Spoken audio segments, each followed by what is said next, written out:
तारीख का तीसरा टॉपिक, भारत और यूरोपीय इस्तिमारियत में हमने पहले लेक्चर में पुर्तगाली और पुर्तगालियों के भारत में नवाबादियात और पुर्तगालियों का इख्तिदार के बारे में हमने तफसील से मालूमात हासिल किए थे।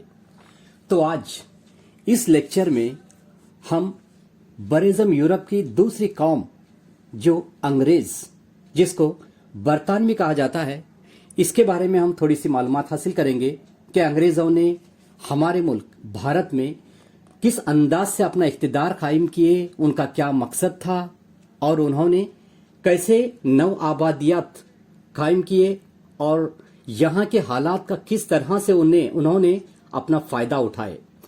अब देखेंगे अंग्रेज़ों ने क्या किया कि बच्चों, अंग्रेज़ों ने 31 दिसंबर 1600 ईस्वी में ईस्ट इंडिया कंपनी कायम की। शायद आप जानते होंगे कि ईस्ट इंडिया कंपनी को ब्रिटिश ईस्ट इंडिया कंपनी के नाम से याद किया जाता है और ईस्ट का मतलब होता है मशरिक, इंडिया भारत की कंपनी, यानी शायद आप जानते हैं इसका खास मकसद ये है कि बरेज़म यूरोप के ममालिक, खास करके मशरिकी ममालिक, जिसमें बरेज़म एशिया के ममालिक को मशरिकी ममालिक कहा जाता है, यहां से तिजारती ताल्लुकात कायम किए। तो हिंदुस्तान से खास करके तिजारती ताल्लुकात कायम करने के लिए अंग्रेजों ने 1600 ईस्वी में बरतानिया की ईस्ट इंडिया कंपनी कायम की।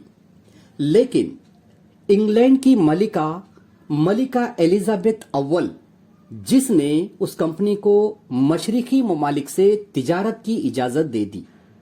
अब सवाल यह है कि ब्रिटिश ईस्ट इंडिया कंपनी ने किस तरह से अपनी जिम्मेदारियों को या काम को अंजाम देती थी, यानी उस कंपनी की क्या नवीयत थी, इसके बारे में हम थोड़ी सी मालूमात हासिल करेंगे।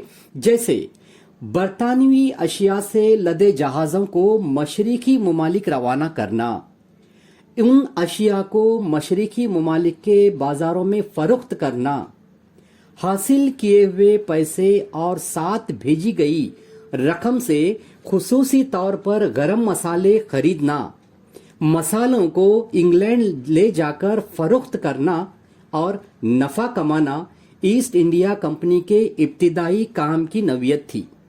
शायद आप जानते होंगे कि ये वो दौर था जहां बरेज़म एशिया के ममालिक गरम मसालों में बहुत ही अहमियत रखते थे, इसलिए कि बरेज़म एशिया के ममालिक के गरम मसाले दुनिया भर में मशहूर थे।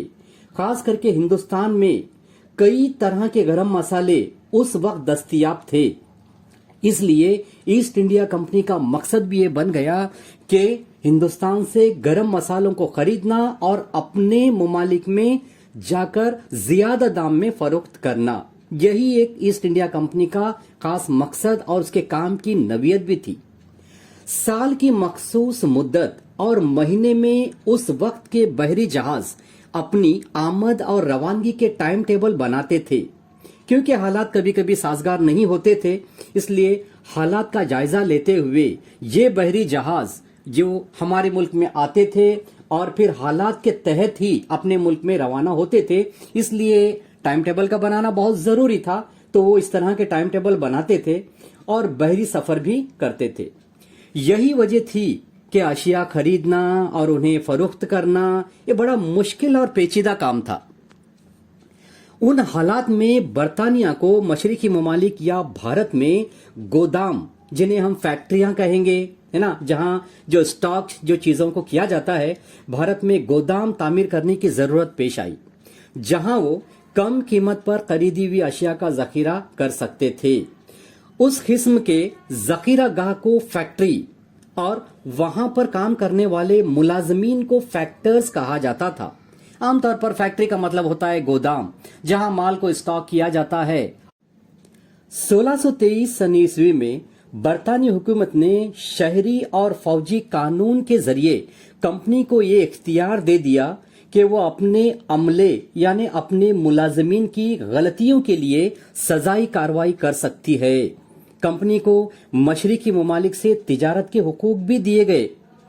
इंग्लिस्तान के बादशाह चार्ल्स दुवम ने चार्टर एक्ट के जरिए कंपनी को हिंदुस्तान में किले तामीर करने और उनमें फौज रखने और दीगर मज़ाहब यानी गैर ईसाइयत जिसको कहेंगे दीगर मज़ाहब के लोगों के साथ जंग करने या मुआहदे करने का इख्तियार भी दे दिया था।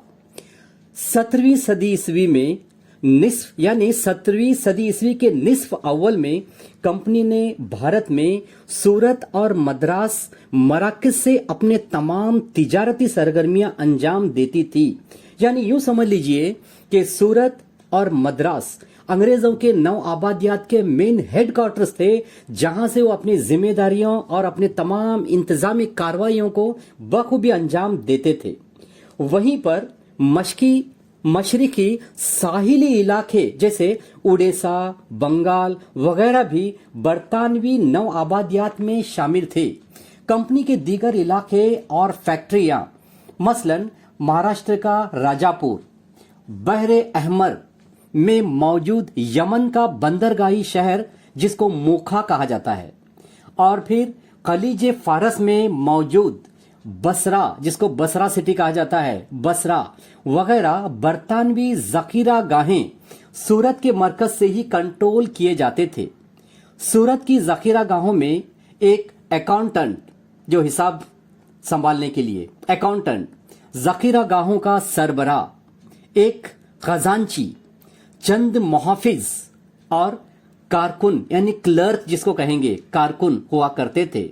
इसके अलावा इसमें एक ईसाई मजहबी रहनुमा जिसको पादरी कहा जाता है, ईसाई मजहबी रहनुमा, सर्जन, माविन यानी असिस्टेंट होता है, और बावर्ची, कंपनी के सदर के जाती नौकर और बीगल बजाने वाले भी शामिल थे। माल की यानी चीजों की खरीद व फरोख्त और जखीरा गाह को फैक्ट्री या गोदाम कहा जाता है। अंग्रेज गोदामों के लिए बड़ी बड़ी जगहें या जमीनें हासिल करते थे।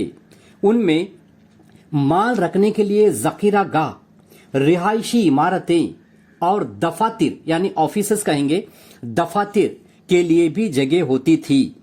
गोदाम की मरकजी इमारत पर बरतानवी झंडा लहराता था।